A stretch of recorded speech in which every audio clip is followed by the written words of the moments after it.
মমতা দেখে যা বিজেপির ক্ষমতা, আই মমতা দেখে যা বিজেপির ক্ষমতা।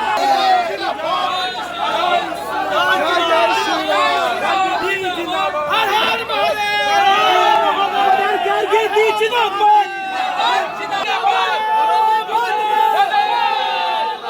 কান্দিতে প্রায় 10,000 ভোটে হারলেন তৃণমূলের বহরমপুর মুর্শিদাবাদ সাংগঠনিক জেলার সভাপতি অপূর্ব সরকার। বিজেপি প্রার্থী গার্গী দাস ঘোষের কাছে হার অপূর্ব সরকারের।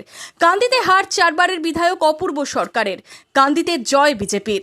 কান্দিতে জয়ী বিজেপি প্রার্থী গার্গী দাস ঘোষ। উচ্ছ্বাস বিজেপি শিবিরে। এইসব ছেলেরা সব আমার সৈনিক, এরা আমার স্তম্ভ, এরা বিজেপির সম্পদ, এরাই জিতিয়েছে।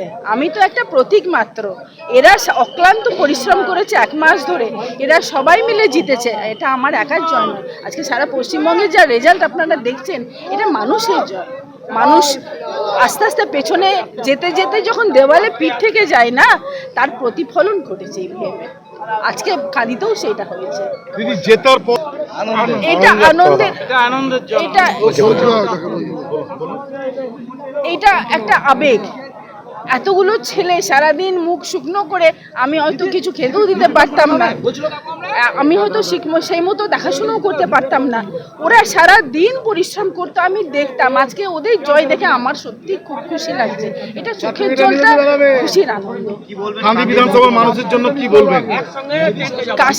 কান্দির বিধানসভা মানুষের কাছে আমি কৃতজ্ঞ। তারা আমার উপরে ভরসা রেখেছে। আমি আশা করছি আগামী দিনে আমাদের পশ্চিমবঙ্গে যে সরকার এসেছে, আমাদের যে ভারতীয় জনতা পার্টির সরকার, আমরা অনেক কাজ করতে পারবো কাঁদির জন্য। এইটা আমার কাছে একটা বিশাল পাওনা, এবং কাঁদির মানুষের জন্য আমি অক্লান্ত পরিশ্রম করবো আগামী দিনে। 2024-এর লোকসভা ভোটে কান্দি থেকে প্রায় 12,900 ভোটে এগিয়ে ছিলেন তৃণমূলের ইউসুফ পাঠান। তবে 26-এর গণরায়ে হার তৃণমূলের অপূর্ব সরকারের।